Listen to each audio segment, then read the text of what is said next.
You know, I'd heard about Montana for quite a while, but I think the first time I was introduced to it might have been by Logan Hicks. But also I know Saber was using it and showed me how the alien transparent worked. But the first time I picked it up for the purposes similar to what I do now was when I was a teenager making homemade stencils to make handmade punk rock t-shirts and skate t-shirts. Then later on when I went to art school and I started doing the Andre the Giant Has a Posse sticker, I started using spray paint to do stencils on the street. Also, there was a variety of colors that you couldn't find anywhere else. And even though most people know me for using a very limited color palette, the Montana Cream is perfect for me. You know, it's as if they mix the color for what I want. It's funny because there's certain things that we can't do with Montana because the paint's too good. It won't sand through like all the other crappy paint. It'll just sand right off. Having worked with a lot of different kinds of spray paint in the studio, I'd never do anything on the street with anything other than Montana because of the durability factor. I'd paint in my studio, but for the street, it was always the stuff that dried the fastest, didn't drip, and was durable. And you know, Montana would have been great to have back then, because a lot of my stencils in New York that I see that are still up because they just don't clean stuff that fast out there are really faded now. So this is my painting studio, screen printing studio, collage studio, art studio.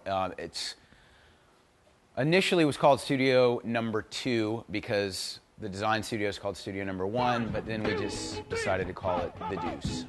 And we've also said that it's the shit because number 2 is the shit. But yeah. And you know, I work mostly with spray paint stencils and screen printing as the techniques to build the pieces.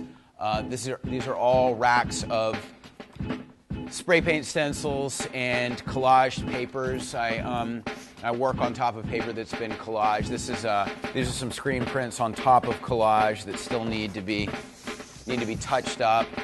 So there's a lot of steps. When I tell people I make my work with screen printing and stenciling, I think that a lot of people think, oh yeah, screen, stencil, done.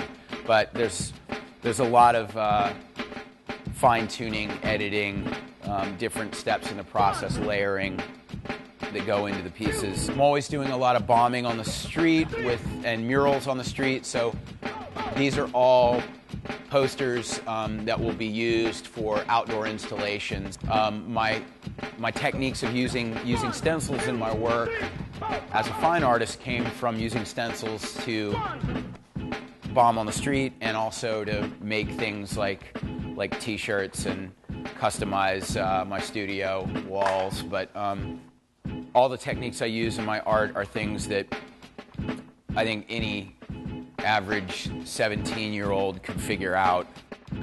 The colors here are colors I use all the time, and you know, the can design is in a way derived from my book cover, The Supply and Demand. So this is you know, sort of the piece that's about summing up my whole graphic legacy.